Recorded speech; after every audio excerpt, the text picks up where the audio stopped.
Bueno, vamos a ver con algún detalle las distintas fases. Bueno, la fase S tiene dos desafíos principales. Una que es replicar correctamente todo el DNA contenido en los cromosomas para evitar mutaciones en la siguiente generación. Y el segundo desafío es que tiene que haber una replicación por ciclo. O sea que cada nucleótido tiene que ser replicado una sola vez por ciclo. Por otro lado, durante la fase S, también recuerden, nosotros estamos más centrándonos en la regulación de la replicación, pero también durante esta fase se tienen que sintetizar todas las proteínas que van a ayudar a formar la cromatina. ¿Sí? O sea, acuérdense de que el cromosoma, que el DNA se va a enrollar alrededor de las histonas, ¿sí? O sea, formando los nucleosomas, y eso tiene que ocurrir antes de que, o bueno, tiene que ocurrir a la misma par que se van replicando el DNA. Entonces, ¿cómo, digamos, cómo hace el ciclo celular para asegurar que, se replique el DNA una sola vez por ciclo celular? Bueno, va a dividir la fase esta de replicación en dos momentos, ¿sí? El primer evento de activación es al final, digamos, de G1. En ese momento, en los orígenes de replicación que se encuentran, digamos, esparcidos por el DNA, se van a ubicar en estos orígenes de replicación unas helicasas inactivas y van a formar lo que se llaman complejos prerreplicativos. Y son solo estos complejos, o sea, los que tienen estas helicasas inactivas en ellos, los que van a poder replicarse. Por eso se les dice a estos complejos prerreplicativos como que forman lo que es la licencia para replicar, ¿sí? O sea, solo los orígenes de replicación que tienen estos complejos prerreplicativos van a poder iniciar la replicación. En la fase, luego, en la fase S, la activación de las SCDK lleva a la activación de las helicasas, entonces las helicasas se van a mover fuera de los orígenes de replicación, como vimos hace bastante ya, y se va a ocurrir el proceso de replicación, ¿sí? Y, digamos, y bueno, luego al final de la fase S ya vamos a tener el DNA replicado, se van a activar las MSDKs que a su vez van a activar al complejo APC, ¿sí? Que va a permitir la separación de las cromátidas, o sea, va a permitir que el paso de la metafase a la anafase y pasar a la fase G1, que bueno, también la activación del complejo APC es lo que va a generar la inactivación de las CDKs que se requiere que ocurra en la fase G1 para que digamos, se complete el ciclo y se vea si ahí se va a volver a producir un nuevo ciclo celular o no. En la fase G1 también se van a volver a ensamblar otra vez los complejos prerreplicativos. Entonces, de esta manera, en donde este ensamblaje de los complejos prerreplicativos ocurre en G1 y son solo estos orígenes de replicación los que pueden replicarse, y a través de la activación a través de los complejos SCDK de la replicación es que se va a digamos, controlar que la replicación ocurra una vez por ciclo celular. Digamos, en este control por ahí más fino, o en este control intervienen una serie de proteínas que van a estar realizando estas operaciones, digamos, ¿no? Entonces, en la fase G1, digamos,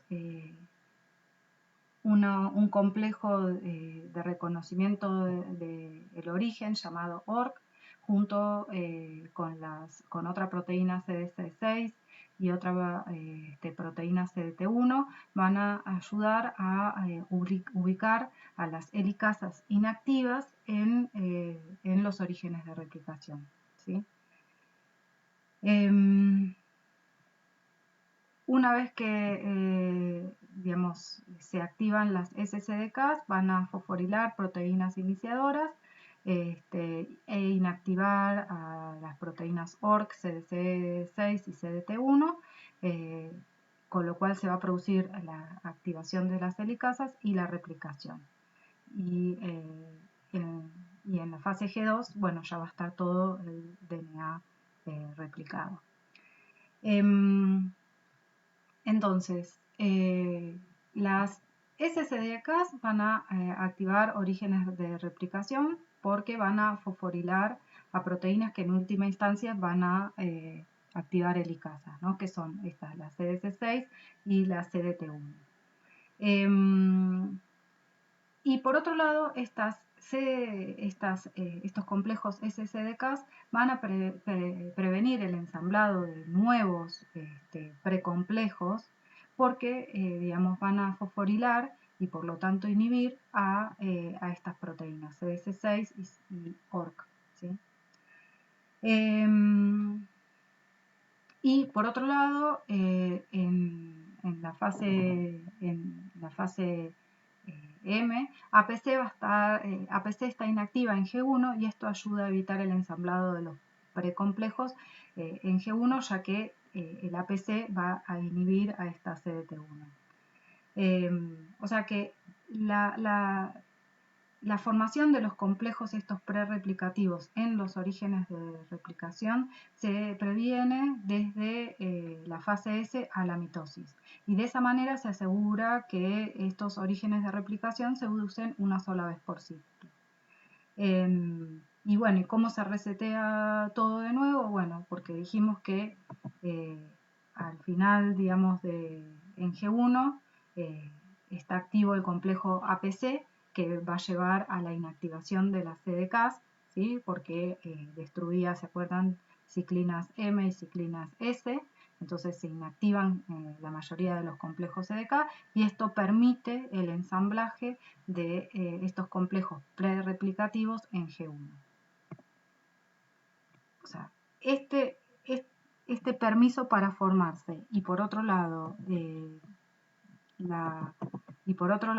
que los complejos SCDK van a fosforilar a estas proteínas que ayudan a las helicasas van a fosforilar y por lo tanto inactivar estas proteínas que ayudan a que las helicasas se sitúen en los complejos de replicación, son los que ayudan a evitar que digamos, se vuelvan a usar esos complejos y se formen solo en el estadio G1. Bueno, no sé, espero que se haya entendido porque es medio un trabalengua, pero si no me preguntan. O sea, a ver, en G1 este complejo de reconocimiento del origen junto, o sea, con la proteína CDC6 van a ayudar a las helicasas a ubicarse en los orígenes de replicación. Y van a formar este complejo prerreplicativo. Los complejos SCDK van a activar, digamos, porque inactivan a estas proteínas, van a activar a las helicasas y permiten que la replicación ocurra. Y por otro lado, esta fosforilación de las proteínas ORC, CDC6 y CDT1 es lo que de alguna manera aseguran que estos complejos no se puedan usar. Y los complejos prerreplicativos, digamos, pueden formarse en G1 porque cuando, digamos, APC está activa y genera la inactivación de los complejos de CDK. Allí se pueden generar de nuevo, se pueden asentar estos complejos prerreplicativos en los orígenes y para un nuevo ciclo. Otra cosa que ocurre al final de la replicación es que al final de la fase S, cada cromosoma replicado va a estar formado por un par de cromátidas hermanas idénticas pegados a lo largo de su longitud. Y esta cohesión prepara el escenario para una mitosis exitosa porque facilita enormemente la unión de las cromátidas hermanas a los polos opuestos del uso mitótico. Y esa cohesión de las cromátidas hermanas va a depender de un complejo proteico llamados cohesinas, ¿sí? Digamos que van a formar una especie de gancho alrededor de las cromátidas y las van a mantener unidas. Bueno, luego de la fase S y después de pasar por la fase G2 comienza la mitosis, ¿sí? Allí va a ocurrir la separación de las cromátidas hermanas y la distribución en los núcleos de las dos células hijas. La fase M se divide en función, dijimos, del comportamiento de los cromosomas. En profase, en donde, digamos, se empieza a condensar el DNA replicado, ya se duplicaron los centrosomas. Luego viene la prometafase, en donde los centrosomas se van a ubicar digamos, en lugares opuestos de la membrana nuclear. La membrana nuclear se va a romper y los centrosomas van a empezar a formar este uso mitótico. Que este uso mitótico, ahora vamos a ver, los extremos positivos de este uso mitótico se van a unir a los cinetocoros de las cromátidas hermanas. Luego viene la metafase, en donde las cromátidas hermanas se ubican en el ecuador. Y después está la transición de metafase a anafase, en donde en anafase ocurre la separación de las cromátidas hermanas. Bueno, acá me olvidé de la telofase, pero bueno, después de la anafase viene la telofase, después la agrego, en donde se vuelve a ensamblar la envoltura nuclear, se desensambla el uso mitótico y bueno, y luego viene la citoquinesis en donde se dividen digamos, las dos células. Desde el punto de vista regulatorio, la mitosis se puede dividir en dos partes principales. Hay un aumento de la actividad de los complejos MCDK en la transición G2M, que va a gatillar los eventos tempranos de la mitosis, es decir, va a gatillar los eventos de la profase, de la prometafase y hasta la metafase. Y luego, durante la transición metafase-anafase, APC va a iniciar la separación de las cromátidas hermanas, ya que va a destruir a securina, que permite la liberación de la proteasa que va a clivar a esas cohesinas que vimos recién. Y también APC induce la destrucción de las ciclinas, lo que produce una inactivación de las CDKs que es necesaria que esté, o sea, que es necesaria que haya una inactivación de las CDKs después de la mitosis para que se restablezca el ciclo. Bueno, a ver, vamos a ver un videito.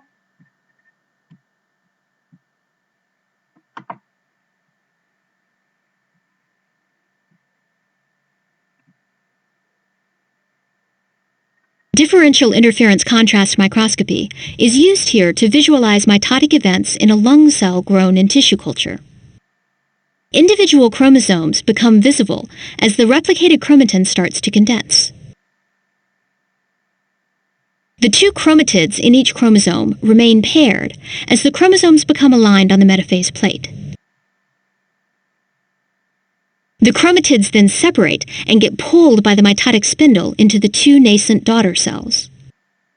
The chromatin decondenses as the two new nuclei form, and cytokinesis continues to constrict the remaining cytoplasmic bridge until the two daughter cells become separated.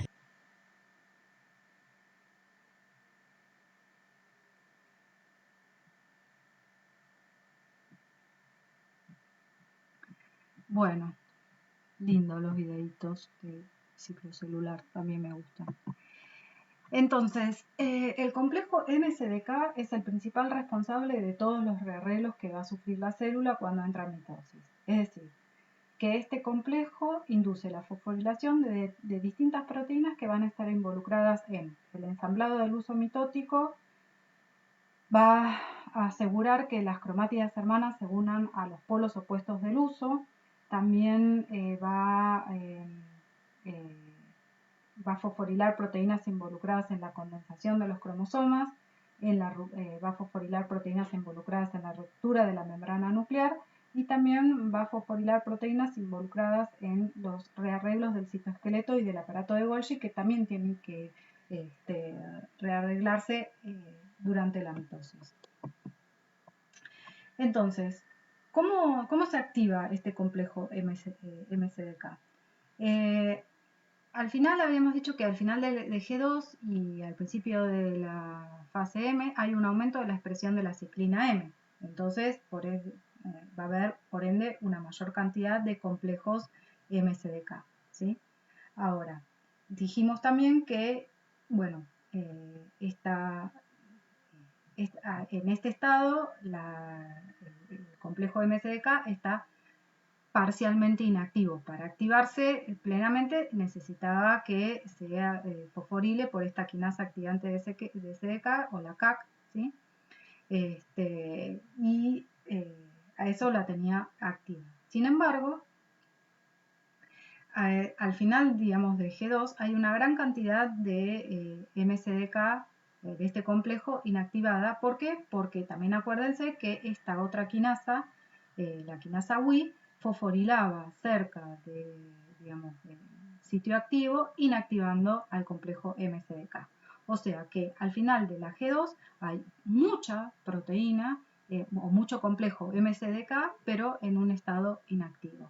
Entonces, ¿cómo es que se activa rápidamente este complejo? Bueno, por la fosfatasa CDC25. Acuérdense que la fosfatasa CDC25 va a remover este fosfato inhibitorio y entonces permite la activación de este complejo MSDK. Que por un lado, digamos, este complejo se piensa que va a, digamos, a activar a la fosfatasa CDC25 y que por otro lado también va a inactivar a la quinasa, ¿sí? Entonces, en estadios de mitosis temprana se activa CDC25 y se inhibe Wi, con lo cual esto permite la activación full de los complejos MSDK. Bueno, también durante la mitosis el complejo MSDK va a inducir el ensamblado del uso mitótico y la reestructuración de los cromosomas en las etapas tempranas de la mitosis. El uso mitótico es un arreglo de distintos microtúbulos bipolares. Este uso mitótico va a estar formado por microtúbulos astrales, ¿sí?, que van a contactar la membrana plasmática ayudando a localizar el uso, ¿sí? Acuérdense que que el uso mitótico se va a formar a partir de los centrosomas y que tienen los microtúbulos, su extremo menos en el centrosoma y el extremo más hacia afuera. Después el uso mitótico va a estar formado por microtúbulos del cinetocoro, ¿sí?, que digamos, a través del extremo más se van a unir al cinetocoro de cada cromátida hermana. Y también el uso mitótico va a estar formado por estos microtúbulos interpolares, en donde los extremos positivos de los microtúbulos generados en centrosomas distintos interaccionan entre sí formando un uso antiparalelo, ¿sí? Los centrosomas se van a duplicar al inicio de la fase S, justo cuando empieza también la duplicación del DNA. Y esta duplicación de los centrosomas está inducida por los complejos G1S CDK. Y por otro lado, digamos, también son muy importantes, nosotros no lo vamos a ver en detalle acá, pero las proteínas motoras de los microtúbulos van a ayudar en el ensamblado del uso mitótico y van a localizar a las cromátidas hermanas en el ecuador. Son muy importantes para localizar estas cromátidas hermanas, por ejemplo, las proteínas quinesinas que habíamos visto en la clase del citoesqueleto. Y luego va a comenzar, una vez que las cromátidas hermanas están en el ecuador, están alineadas en el ecuador, en la metafase, luego viene la transición metafase-anafase, ¿sí? Entonces, en la metafase, las cromátidas hermanas se mantienen unidas por la proteínas coecinas, como vimos anteriormente, y esta transición de metafase a anafase, en donde se separan las cromátidas hermanas, va a estar controlada por APC, que ubiquitina y entonces induce la degradación de muchas proteínas regulatorias de la fase M.